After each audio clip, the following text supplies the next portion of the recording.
গিনতামা পুরো অ্যানিমে হিস্ট্রির one of the most popular anime, কিন্তু বাংলাদেশে এটাকে নিয়ে কেউ কোনো কথাই বলে না। রিসেন্টলি এটা কোলাব করেছে ফ্রি ফায়ারের সাথে। এখন তো এটাকে নিয়ে কথা হবেই, তাই ভাবলাম একটা রিভিউ ভিডিও বানানো যাক। গিনতামা আমার কাছে কিন্তু কোনো সাধারণ অ্যানিমে না। আমার লাইফের একটা সময় ছিল যখন আমি অনেক বেশি প্যারার মধ্যে ছিলাম। তখন আমি যেটা করি, আমি ইউটিউবে গিয়ে সার্চ দিই most funny anime, anime that made you laugh. এভাবে খুঁজতে খুঁজতে আমি গিনতামার খবর পাই, অ্যান্ড ইয়েস, গিনতামা দেখা শুরু করে দিই। গিনতামা ইজ এ কমপ্লিট অ্যানিমে, তাই গিনতামা কিন্তু আমার দেখা শেষ। গিনতামা দেখার পর আমার অপিনিয়ন হলো গিনতামা একটা স্টুপিড অ্যানিমে, কিন্তু এই অ্যানিমে দেখার পর তুমি অ্যানিমেটাকে রেসপেক্ট করবে, just like its main character Gintoki. Gintama create করেছিল হিদেকি সোরাচি 2003 সালে, আর অ্যানিমে অ্যাডাপ্টেশন এসেছিল 2006 সালে। 2006 থেকে 2017 পর্যন্ত তোমরা মোট 5টা সিজন পাবে। নামে শোনেন সিরিজ হলেও গিনতামা কিন্তু আসলে শোনেন ফ্লেভার না। শোনেন অ্যানিমে থেকে গিনতামা অনেক বেশি different. Naruto, one piece, bleach এদের সাথে কম্পেয়ার করলে গিনতামা পুরোটাই উল্টো। গিনতামার ক্যারেক্টার, তাদের লাইফ গোল, প্লট সবকিছু আলাদা, আর এই বিষয়টা এই অ্যানিমেকে ইউনিক বানিয়ে দেয়। বেশিরভাগ যে শোনেন অ্যানিমে সেটাতে আমরা কি দেখতে পাই, একটা মেন ক্যারেক্টার থাকবে, তার একটা লাইফ গোল থাকবে এবং সে সেই লাইফ গোলকে চেস করার জন্য হার্ড ওয়ার্ক করবে, ডেডিকেশন দেখাবে, স্যাক্রিফাইস করবে। এসব প্রত্যেকটা শোনেন প্রোটাগনিস্টে কিছু পাওয়ার থাকে অথবা কিছু হারানোর থাকে। কিন্তু গিনতোকি সে কি করে, সে মিষ্টি খেতে অনেক বেশি পছন্দ করে, মাঝে মধ্যে একটু নাক খোঁচায় এবং অ্যাডাল্ট নোবেল পড়তে থাকে। হ্যাঁ, ঠিকই ধরেছো, মাস্টার জিরা এবং মাস্টার রশির মতো তারও একটু স্বভাব আছে। তোমরা এখন বলতে পারো, ভাই এটাই তো নর্মাল, একটা টিনেজার সে কি করবে, এটাই তো করবে না। গেস হোয়াট, গিনতোকির বয়স কত? 27 বছর। টাইম স্কিপের পর তো তার বয়স 29 বছর হয়ে যায়। ইয়েস, এটাই আমাদের গিনতোকি। শুধু তাই নয়, আরো কি কি যে করে ভাইরে ভাই, এই বিষয়টা আসলে বলে বোঝানো যাবে না। গিনতামার কমেডি বুঝতে তোমাদেরকে গিনতামা অ্যানিমেটা দেখতে হবে, দেখতেই হবে। এক্সপ্লেনেশন দেখলেও হবে না, এক্সপ্লেনেশনে তোমরা 1% মজা পাবে না। এত কমেডি এবং ইউজলেস ক্যারেক্টারও তোমাকে অনেক কিছু শেখাবে, স্পেশালি হিউম্যান লাইফ নিয়ে। গিনতামার আইডিওলজি থেকে শুরু করে তার চিন্তা ভাবনা, বিহেভিয়ার সবকিছুই একটা শোনেন এমসির উল্টা, জাস্ট উল্টা।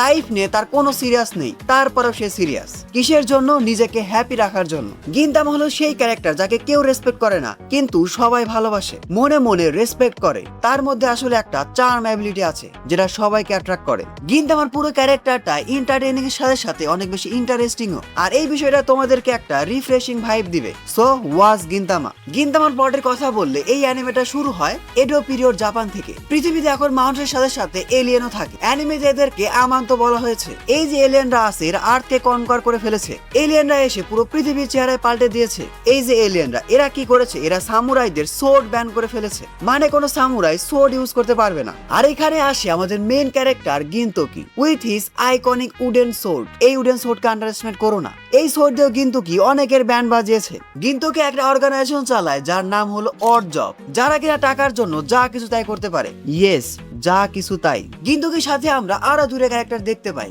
এরা অড জবে গিনতোকিকে হেল্প করে। প্রথমে আছে শিনপাচি, গিনতোকির মতো সে একজন সামুরাই, একে তোমরা গ্লাস ম্যানও বলতে পারো। এরপর আসে কাগুরা, যে কিনা নিজেকে হিরোইন মনে করে, কিন্তু এর যে কাজকর্ম ভাইরে ভাই, জাস্ট অ্যানিমেটা দেখলে বুঝতে পারবে। শুধু কাগুরা না, এই যে পুরা টিম, এদের কাজকর্ম হলো মেইন অ্যানিমে। একদম শুরুতে তোমরা গিনতামাকে একটা কমেডি অ্যানিমে হিসেবে দেখতে পারো, কিন্তু সময়ের সাথে বুঝতে পারবে যে ইটস নট অনলি কমেডি। গিনতামার প্রত্যেকটি ক্যারেক্টার তোমাকে রিয়েল লাইফ সম্পর্কে অনেক কিছু শেখাবে, অনেক কিছু এক্সপিরিয়েন্স করাবে। কোনো মানুষই কিন্তু হ্যাপি না, তাদের হাজারটা দুঃখ থাকে, তারপর সে দুঃখ ভুলে কিভাবে হ্যাপি থাকতে হয় গিনতামা অ্যানিমে দেখলে তুমি সেটা শিখবে। আমাদের অড জবের মেম্বাররা বাদেও গিনতামা অ্যানিমেতে অনেক ক্যারেক্টার আছে, এরা প্রত্যেকে অদ্ভুত। ট্রাস্ট মি, প্রত্যেকেই অদ্ভুত, কেউ নর্মাল হিউম্যান না। স্টিল দে আর হ্যাপি, তারা যেমন তারা ঠিক সেভাবে হ্যাপি। প্রত্যেকটা ক্যারেক্টারের মধ্যেও কমেডি ভাইব থাকলেও তাদের কিন্তু হিউজ ক্যারেক্টার ডেভেলপমেন্ট হয়। বেশিরভাগ সময় দেখবে তারা ওয়ার্ড কাজ করবে, কিন্তু যখন তারা সিরিয়াস তখন তারা ডেড সিরিয়াস। যখন তারা ইমোশনাল তারা একেবারে ইমোশনাল। তোমাকেও কাঁদিয়ে ছাড়বে ভাই এবং বোনেরা, ভাই এবং বোনেরা সবাইকে কাঁদিয়ে ছাড়বে। গিনতামার যে ক্যারেক্টার গুলো আছে তারা বাইরে বাইরে দেখাবে তারা অনেক ফানি, তারা অনেক হ্যাপি, কিন্তু বেশিরভাগই যে পাস্ট ভাইরে ভাই অনেক বেশি ইমোশনাল এবং হার্ট টাচিং। আবার কারো কারো ব্যাক স্টোরি এত বেশি ফানি যে তুমি হাসতে হাসতে পেট ব্যথা করে ফেলবে। এই অ্যানিমেতে তোমরা সুপার ন্যাচারাল পাওয়ার দেখতে পাবে, কিন্তু বেশিরভাগ ক্যারেক্টারের কাছে কোনো সুপার ন্যাচারাল পাওয়ার নেই। সবার কাছে আছে হিউজ ফিজিক্যাল অ্যাবিলিটি এবং সোর্সম্যানশিপ, কিন্তু এদেরকে আমার ভালো লাগে তাদের মেন্টাল স্ট্রেংথের জন্য। অ্যাজ এক্সাম্পল হাসিগাওয়া, ভাইরে ভাই এই মানুষটা তার লাইফে সবকিছু হারিয়েছে, তারপরও সে মেন্টালি অনেক স্ট্রং। এত খারাপ কিছু হওয়ার পরও সে কখনো হার মানেনি। সে যাদের ভালোবাসে তার জন্য সে সবকিছু স্যাক্রিফাইস করেছে। He is a hero without A cap. এই অ্যানিমেতে কিন্তু কোনো ক্যারেক্টারই পারফেক্ট না, এরা অনেক ভুল করে, কিন্তু তারা ভুল করার সাথে সাথে তার যে ভুলগুলো আছে সেগুলো ঠিকও করার চেষ্টা করে, একা না সবার সাথে মিলে। গিন্তামা আমাদের শেখায় যে এমন অনেক কিছু আছে যেটা তুমি একা কখনোই করতে পারবে না। গিন্তামা তোমাকে শেখাবে হ্যাপিনেস অথবা স্যাডনেস কোনো কিছুই পার্মানেন্ট না। এজন্য তুমি তোমার লাইফের প্রত্যেকটা মোমেন্ট এনজয় করো, কারণ যেই মোমেন্ট চলে যাবে সেগুলো আর কখনোই ব্যাক আসবে না।